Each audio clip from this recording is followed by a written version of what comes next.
Hello, friends. This is Hank, your pajama scholar, with a little bit of an unplanned presentation, as most ambient glow radio presentations are. They're following the rhythm of the river, and I was particularly not perturbed, but disturbed. Been a bit ill at ease, to say, that a dear friend of mine, H. Thomas Ackerman, a great inspiration to me, a man I consider of great importance in this age, seemed to be a bit disheartened. And, he didn't want to continue his work putting out YouTube videos because he looks around him and he doesn't see the quality of thinkers and the quality of the work that he would like to see. Sometimes when you have an artist, my parakeets are going to join the conversation, and you're cheap. Let's get that out. You're cheap. Let's get that out of the way right now here, guys. But see, they like to participate, as I've often said before. And, an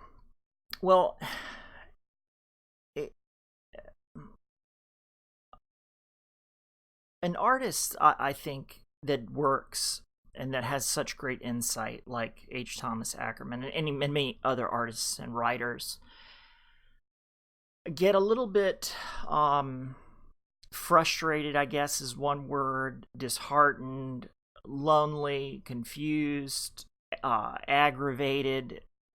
I don't even think there's a right adjective, and if there is, it doesn't leap to mind at the moment to really describe the lonely path of the philosopher, or the poet, or the writer, or the artist, or the activist.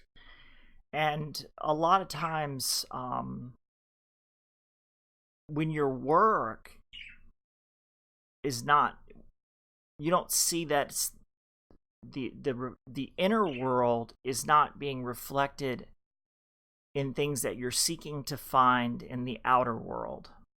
So this is where validation from others and getting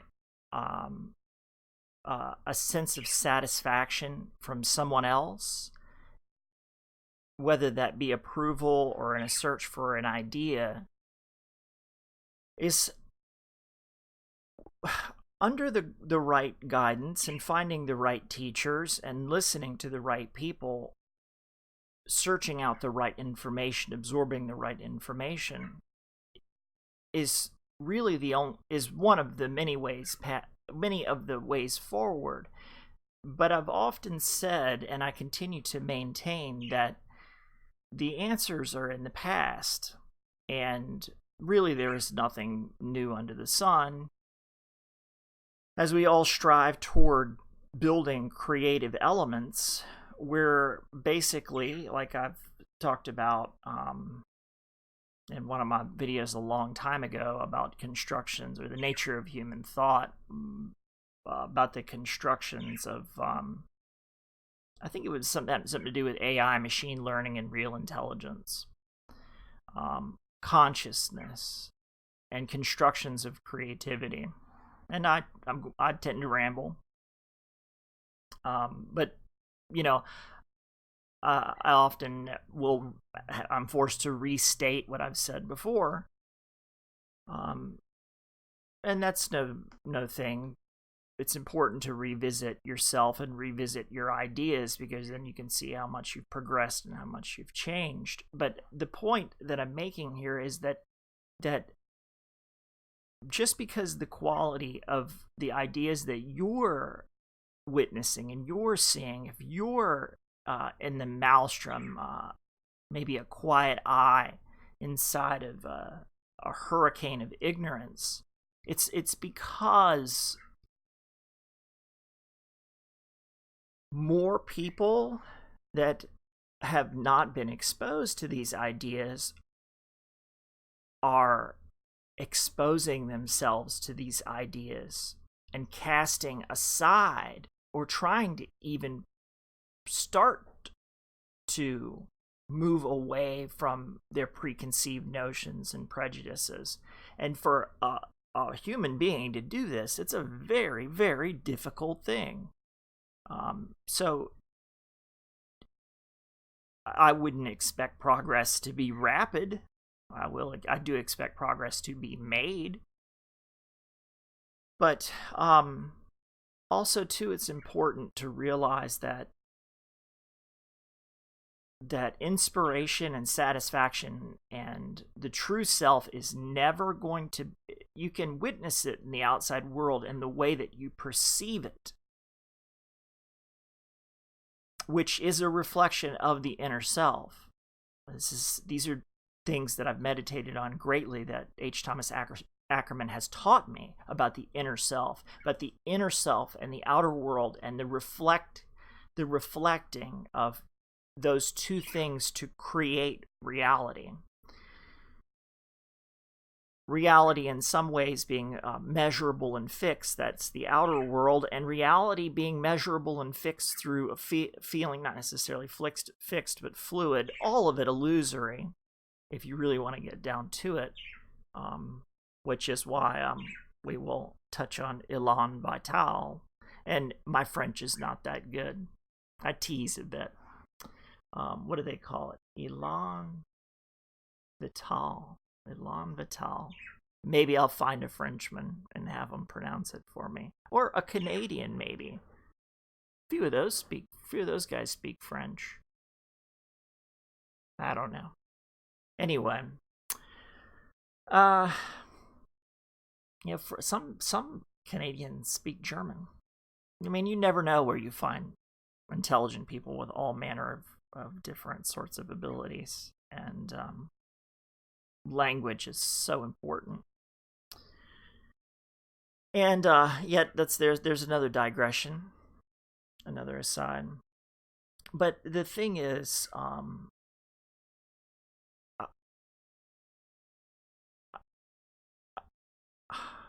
I too at times feel a little disheartened.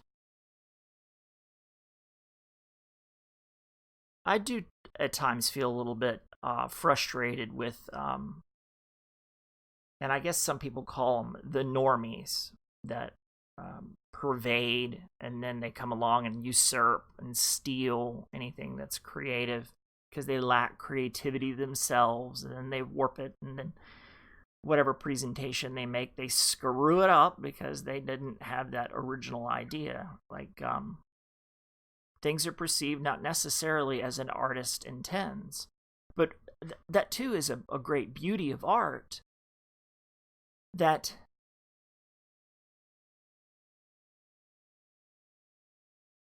in ourselves, we're all going to lack clarity. The clarity to describe our inner world. Even the greatest artists, their work will be subject to the interpretation of someone reflecting their inner world to perceive the outer world. So, in a sense, it's relative to the observer. And if you want to look at it in a scientific materialism sort of way, or simply a scientific way, because I'm not a man to condemn science. It helps us define our outer world. It's just a language of measurements. Possibilities, theories that should be challenged and tested. But the very work itself will be understood by different people in different ways. Like when I examine this piece behind me, which is an H. Thomas Ackerman piece, A Gift, of which, for which I am still I will always be eternally grateful. I wasn't lying when I said that when I first said it. I meant it. Because so sincere appreciation I have for his work and work of others like him, many times my frustration will stem from the pain that I see a lot of people endure, and then they inflict on others because they're not aware of their own situation. And they're so desperate to cling to a notion of the way that they believe the world is, when it is not that way. Because if your perception of the outer world is inaccurate, then your inner world will be in a state of confusion. If your inner world, and you've taken the time to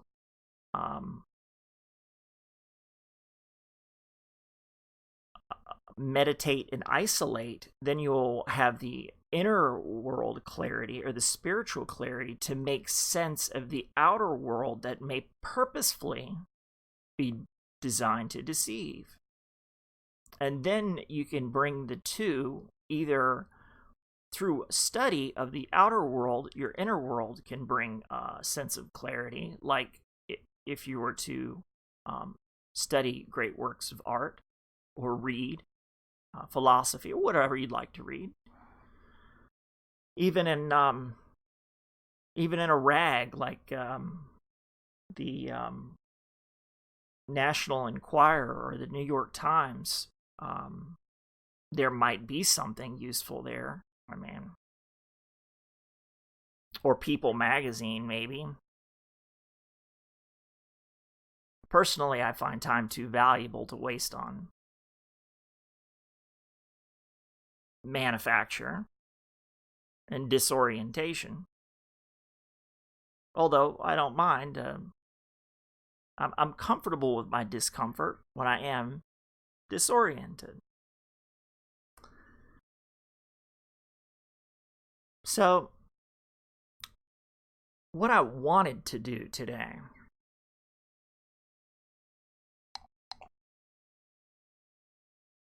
is to continue to play Fallout. It's a curation I've worked on for a long time, to create a new game out of something old, to actually create something new, and it brings in many minds, all of whom don't get paid for their work. It's to mutual benefit. So to give is to receive. This is in a way kind of a capitalist principle, but we're not capitalizing. See, when we're working together, we're not capitalizing to take advantage of another in a zero-sum game. We're capitalizing through cooperation and creating something greater through cooperation. We're capitalizing on our individual talents and time in order to create more value. And then in this value, we share it. And then as a repayment, or to pay those that have provided for us when we have no material means to support them, we give back in the form of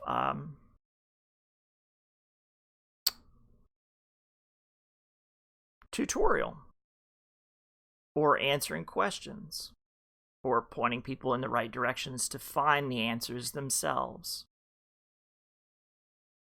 That's the way that we pay one another, or one way that see, capitalism does not have to be material.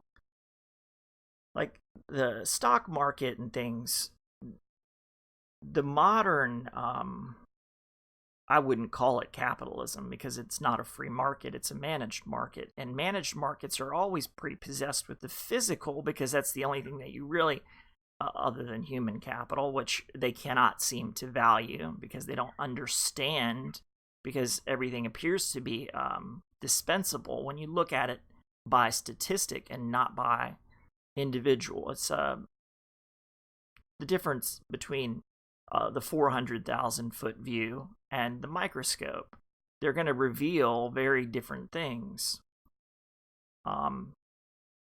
Both of which can reveal very important patterns, but to the person, to the individual, to the essence of the human being, that is so much more than any pseudo psychiatrist would potentially prescribe. And not to down on the profession, but it's for people to continually turn to psychiatry to say that because they can't make sense of the world, they must be crazy. When in fact the world just, it doesn't make sense. And it's up to you to figure it out, and you got to get comfortable with that. Now, people are legitimately, there is a great deal of things that are accomplished through psychiatry. And believe me, I'm very appreciative for their diligent efforts. When you come across a guy, I once had the unfortunate, it was a bit of an just an unfolding of unfortunate events where I went to visit some neighbors near to Christmas. And they're just totally misguided. And they're doing a whole lot of drinking and some very unfamiliar drugs.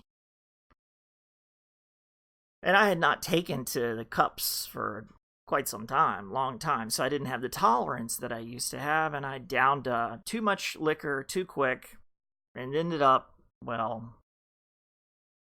under the assumption that I was crazy because I was just, batshit drunk. And while I spent this period in incarceration, there was a guy that I shared the room with, and he would, in the middle of the night or at any time, he would say, "I'm gonna kill you!" And to this man, I think the grand conspiracy, and this is the conspiracy theory that he had, which I entertained, but from a distance. I mean, it wasn't a conversation, it was an observation. Because in those sort of circumstances, I think it's best to keep to yourself, to observe, really. My mind was possessed of only one thing, and that was securing my freedom. But the young man believed that the Bic Corporation was in a grand conspiracy to create lighters that would flick out and burn him. And it was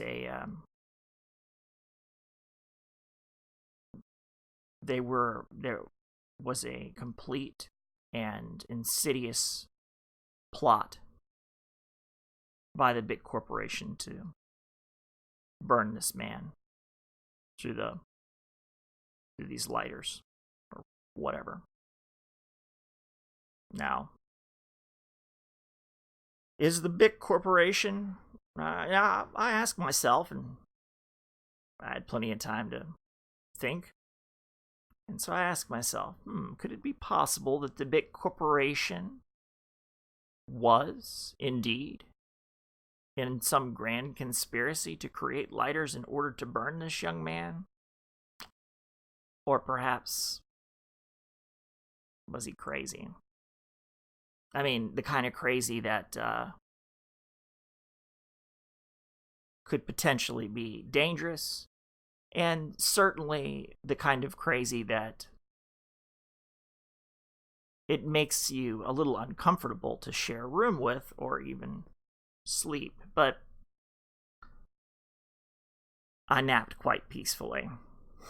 I'm fairly confident in my ability to overtake even crazy people, even though they can be possessed of what they call retard strength at times. I mean, during my period of incarceration, I really spent most of the time napping. It's kind of like time warp. I felt that the punishment did not quite fit the crime. But then again, the penalties could be more severe, and I have taken much greater care since then not to repeat the mistake. So I suppose I learned my lesson well enough.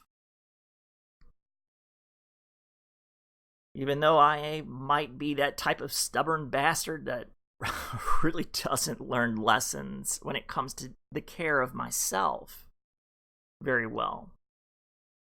Which is why I lobby for many of us to look after each other. Because sometimes charitable people are more capable of taking care of others than they are themselves. They don't have any regard for themselves. And it leads to their destruction. And without a patron, they can't understand money. Not because they wouldn't be able to make it, but because they're prepossessed of another notion, so someone else has to feed them, clothe them. High-functioning individuals that can't put their shirt on in the right way, or they miss a few buttons, maybe wear some unmatched socks, maybe they mistake their wife for a hat, but that's all in the sack, Oliver Sacks. So again, I ramble, probably because well, I like to tell tales. I like to mix in a little of this and a little of that, like I'm cooking a stew. Adding a little spice here and there, and so you can kind of pick up on some of the subtext and innuendo, because I like to fold within a fold, and, well, it's just my way to be a bit cryptic. So if you come to listen to someone ramble, you've come to the right place. But there's always an exception. See, what I had planned today to do was to just play the Fallout. But instead, because I had seen my good friend, what pains me very greatly is to lose yet another thinker who is always bringing something to the table. They took they censored or took away 108, Morris 108. Well, I mean, I understand why they've done that, but there's a lot better ways of dealing with that than to remove his channel. I would have left it up, even though I know what I know. There's just a different way I would have dealt with it. And I lobby for its return because it can be enlightening. Like, I've often been asked, why do you listen to people? Why do you listen to this person or that person? He's a jerk off, or he's a retard, or he's a dumbass. Why do you listen to that bald dumbass? Is what they say sometimes. And I say, well, I don't have to like that person. I don't even have to think what they say is particularly enlightening. It's not pushing the envelope forward, but what it does is it gives me a perspective. It allows me to see what someone else's perspective is, and what the overall perspective might be if you can sample many different perspectives. And a lot of people would look at me and they, like, this has happened time and time again in my life as I meditate on things that are spiritual or philosophical. This is something that my father would say. Who cares? Who cares? What difference does it make? What's the point of being prepossessed with thought that leads materially to nowhere? What are you gaining? Who cares? Nobody gives a shit what you think. Nobody cares at all. And it's not even beneficial to you at all. I just disagreed. And even if I agreed, which at times, it seems perfectly reasonable. In fact, it's very reasonable. But even if I agreed, I couldn't stop being who I am. It is what it is, and I am who I am. And to study for the sake of study, and to think for the value of thinking about thinking, meta thinking, to think on thought, even if it doesn't pay at all, pay well, even though I certainly have not a want for anything in the world. I see all these people that claim to have all this money, but in my observation, they don't have a damn thing in the world but displeasure and discomfort and complaint. Always believing. Now, this is an important point. To be able to visualize the castle over the hill and get there for yourself is one thing. But to have somebody tell you that the castle is over the hill and you have to follow that path to get there, well, that's the distinction between the sovereign mind and the slave. The road less traveled, wide is the gate, narrow is the path.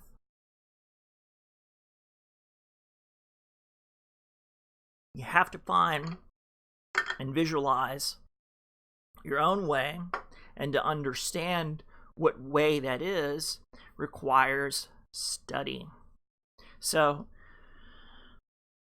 yeah, who cares? Like,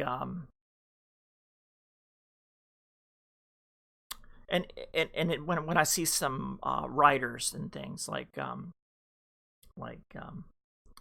Walter Bosley, for example, I think he went on Higher Side Chats or something. I find him to be enthralling. I can sit and listen to him for hours, and it's like a time stood still, because he's a man that's a practitioner of a lost art. He's a bard. He's a man that is well read, with many characters and many ways to bring a story to life, and he's got a sense of what the audience is, even though the audience might just be kind of in the chat. And then he goes, on a Higher Side Chats and has to deal with a whole lot of plebeian ignorance. But that's just the level that they're on. He's on a higher level of consciousness, which attracts other people like that. And then when I go to listen to what he has to say, I thoroughly enjoy the experience, because I'm surrounded by people of a similar level of consciousness, if not a greater level of consciousness, on which I can explore, learn, and draw. It's the quality of finding mentors of thought. And so, and even Mr. Cat Eye had, and this I warned him on with a bit of wordplay. Like, I know he loves cats, so I told him I'd hunt him like a dog if he was to consider too much what the idiots want, because he's a professor of a brilliant man of a particular form of study, and he can't, because he's pushing the boundaries and challenging ideas and bringing forth something new. He doesn't always have the time to step back and teach every fool that doesn't want to review his body of work and catch up. Why is he going to continually have to explain himself over and over and over again? He does it out of altruism because he is a teacher. I mean, a teacher will repeat themselves as many times as necessary to educate their students. But philosophers and poets and writers, they a lot of times, and other artists, they don't necessarily have the patience of a teacher. And they say, to hell with the dumbasses, to hell with them. I don't have time to educate you if you cannot follow the path that I already set out for you. I've provided the materials. You go look. If you can't do the bare minimum, then you're going to remain an idiot. So this is why I tried to propel him forward, because I consider his ideas too valuable for him to have to waste his valuable time going backward when the resources and the materials he has generously provided so everyone can get up to speed if they choose to do so.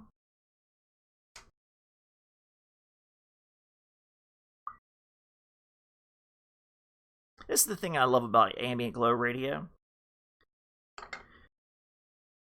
Because my first intention today was just to play Fallout. My second intention was to say, okay, well, I'm going now, because I've seen my friend disheartened, to bring a value of something from the past.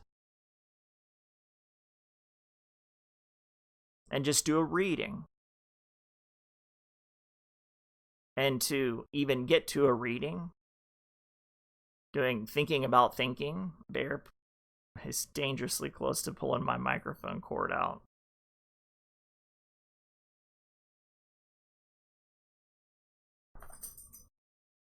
I'm going to watch this for a second and see which way it goes. I'll pay him a little attention after I complete this task. So perhaps maybe I'll only get through the introduction, because the introduction to the introduction of what I'm to introduce, which is not anything new, begins now. Wait. Let me have a sip of water first.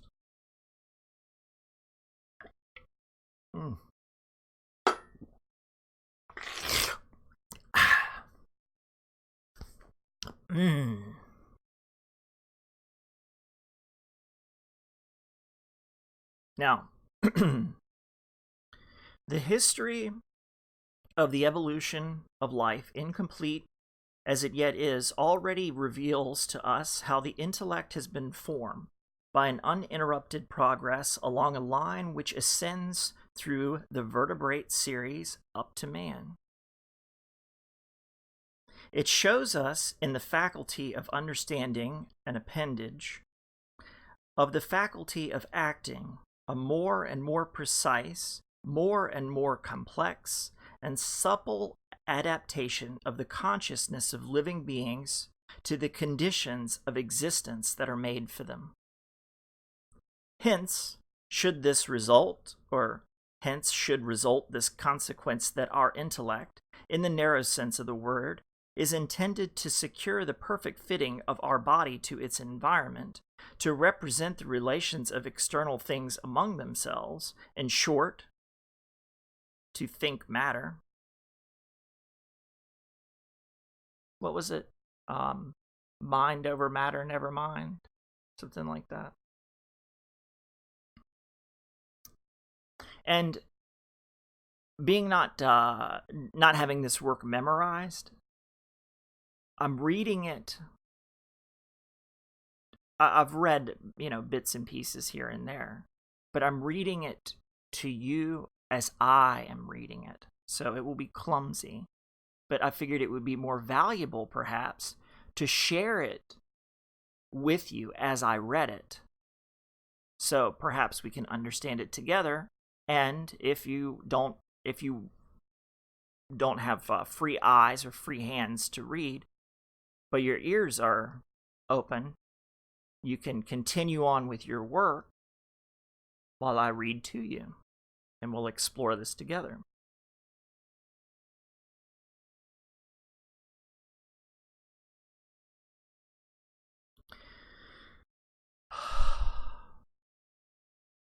Such will indeed be one of the conclusions of the present essay. We shall see that the human intellect feels at home among inanimate objects, more especially among solids, where our action finds its fulcrum and our industry its tools, that our concepts have been formed on the model of solids, that our logic is preeminently the logic of solids, that, consequently, our intellect triumphs in geometry, wherein is revealed the kinship of logical thought with unorganized matter, and where the intellect has only to follow its natural movement after the lightest possible contact with experience in order to go from discovery to discovery, sure that experience is following behind it and will justify it invariably.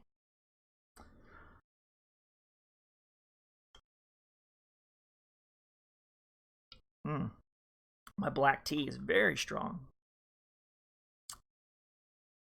But from this, it must also follow that our thought, in its purely logical form, is incapable of presenting the true nature of life, the full meaning of the evolutionary movement. Created by life in definite circumstances to act on definite things, how can it embrace life of which it is only an emanation or aspect, deposited by the evolutionary movement in the course of its way? How can it be applied to the evolutionary movement itself? And so I take to mean that he's talking about the river of life and the development, evolutionary movement. Okay.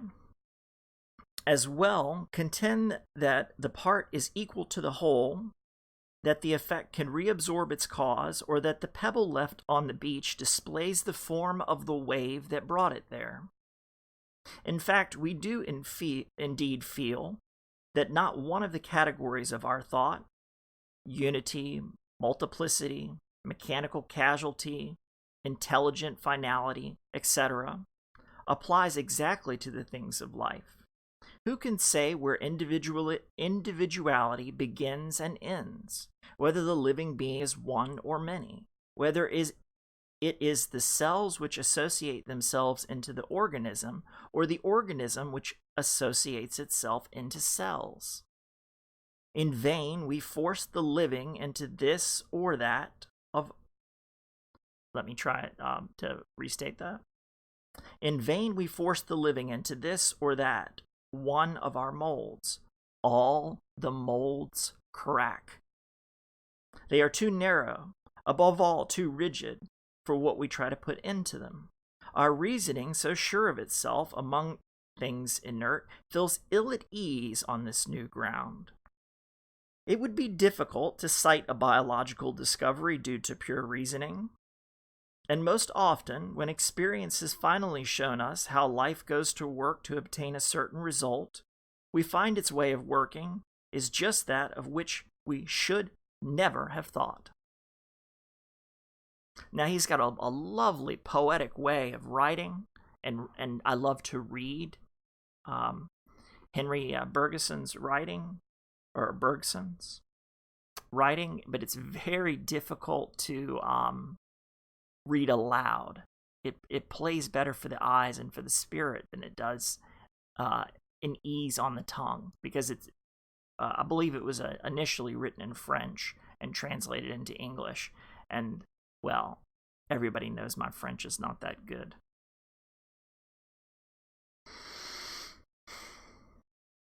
Yet evolutionist philosophy does not hesitate to extend to the things of life the same methods of explanation which have succeeded in the case of unorganized matter, It begins by showing us in the intellect a local effect of evolution, a flame, perhaps accidental, which lights up the coming and going of living beings in the narrow passage open to their action. And lo, forgetting what it has just told us, it makes this lantern glimmering in a tunnel, a sun which can illuminate the world. Boldly it proceeds with the power of conceptual thought alone to the ideal reconstruction of all things, even of life. True, it hurtles in its course against such formidable difficulties, it sees its logic end in such strange contradictions, that it very speedily renounces its first ambition. It is no longer reality itself. It says that it will reconstruct, but only an imitation of the real, or rather a symbolical image. The essence of things escapes us, and will escape us always. We move along relations. The absolute is not in our province, but we are brought to stand before the unknowable. But for the human intellect, after too much pride, this is really an excess of humility. If the intellectual form of the living being has been gradually modeled on the reciprocal actions and reactions of certain bodies and their material environment, how should it not reveal to us something of the very essence of which these bodies are made? Action cannot move in the unreal. A mind born to speculate or to dream, I admit, might remain outside reality, might deform or transform the real, perhaps even create it, as we create the figures of men and animals that our imagination cuts out of the passing cloud. But an intellect bent upon the act to be performed and the reaction to follow, feeling its object so as to get its mobile impression at every instant, is an intellect that touches something of the absolute. Would the idea ever have occurred to us to doubt this absolute value of our knowledge if philosophy had not shown us what contradictions our speculation meets, what deadlocks it ends in? But these difficulties and contradictions all arise from trying to apply the usual forms of our thought to objects with which our industry has nothing to do, and for which, therefore, our molds are not made. Intellectual knowledge, insofar as it relates to a certain aspect of inert matter, or ought, on the contrary, to give us a faithful imprint of it. Having been stereotyped on this particular object, it becomes relative only if it claims, such as it is, to present to us life, that is to say, the maker of the stereotype plate.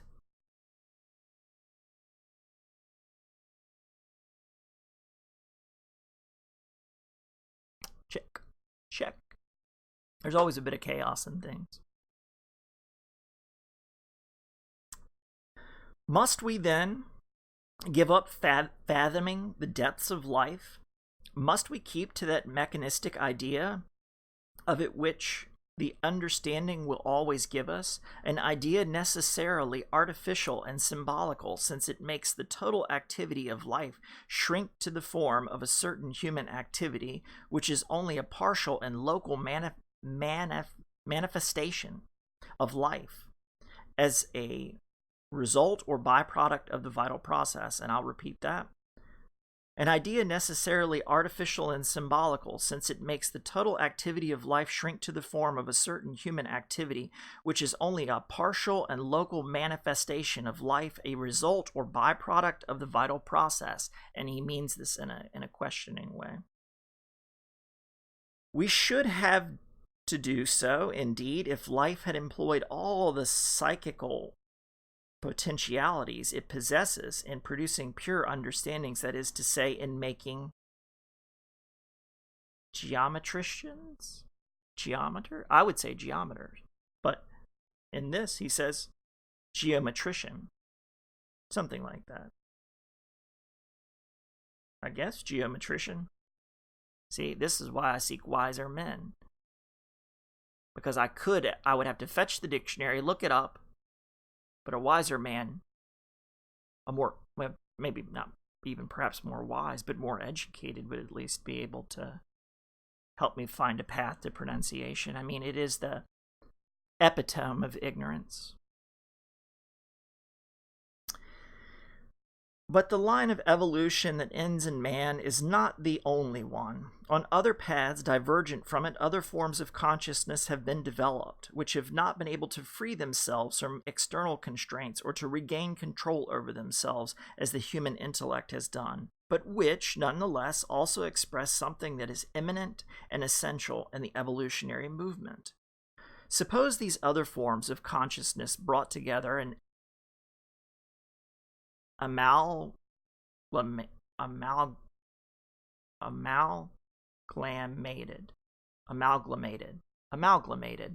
Even though my mind can hear the word properly, it doesn't mean that my dry tongue and clumsy, fleshly human nature can pronounce them or speak them properly.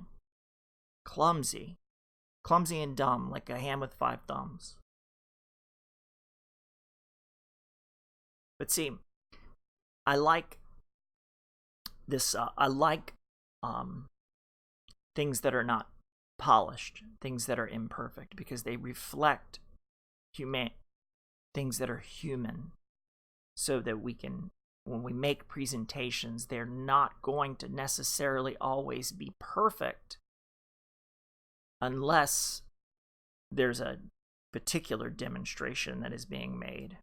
And I would call these ritual demonstrations, which must be perfectly executed. Anyway, let's move on.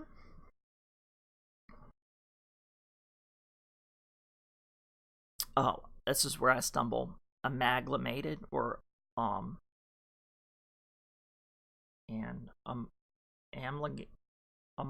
look it up. I will freaking look it up. I may have said it properly already, but my dumb tongue. So, this is why I seek the company of the educated and wise.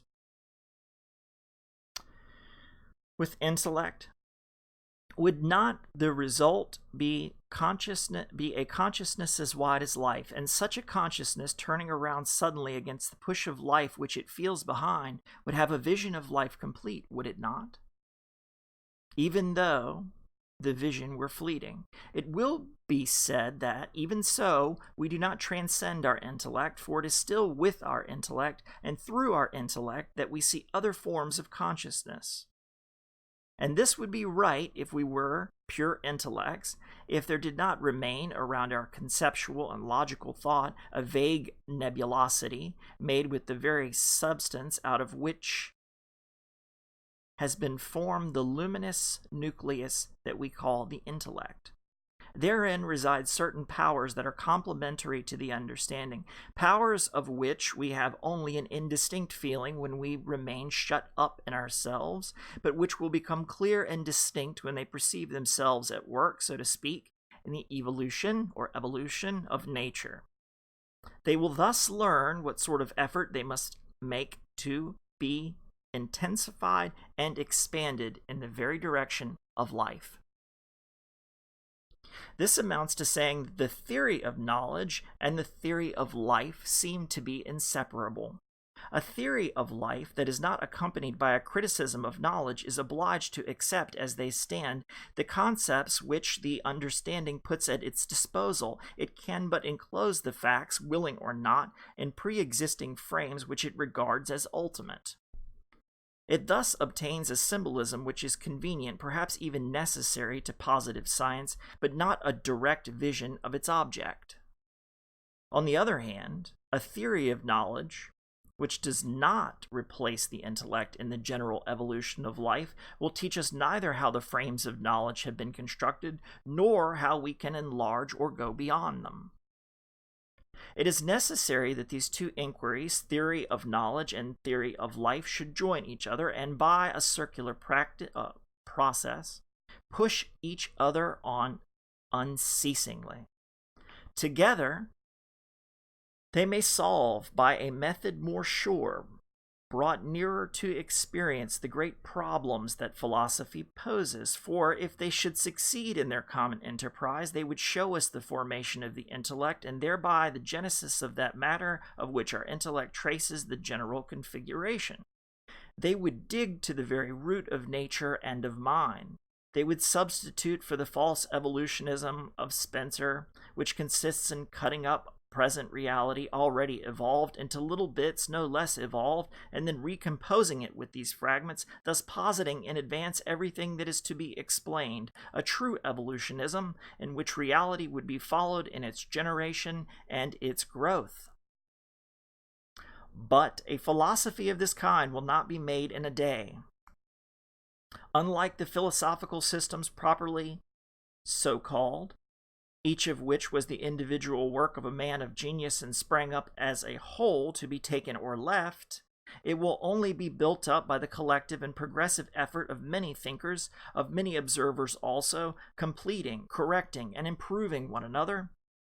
So the present essay does not aim at resolving at once the greatest problems. It simply desires to define the method and permit a glimpse on some essential points on the possibility of its application. Its plan is traced by the subject itself. In the first chapter, we try on the evolutionary or evolutionary progress the two ready-made garments that our understanding puts at our disposal: mechanism and finality. We show that they do not fit neither one nor the other, but one of them might be recut and resewn, and in this new form fit less badly than the other. In order to transcend the point of view of the understanding, we try, in our second chapter, to reconstruct the main lines of evolution along which life has traveled by the side that which has led to the human intellect. The intellect is thus brought back to its generating cause, which we then have to grasp in itself and follow in its movement. In an effort of this kind that we attempt, incompletely indeed, in our third chapter. A fourth and last part is meant to show how our understanding itself, by submitting to a certain discipline, might prepare a philosophy which transcends it. For that, a glance over a history of systems becomes necessary, together with an analysis of the two great illusions, to which, as soon as it speculates on reality in general, the human understanding is exposed. So, there's a bit of an introduction to an introduction. And if you care for ambient glow radio and pajama scholar, I mean, it's been your pajama scholar, Hank McGurk, positing that which is positive. Hopefully positive.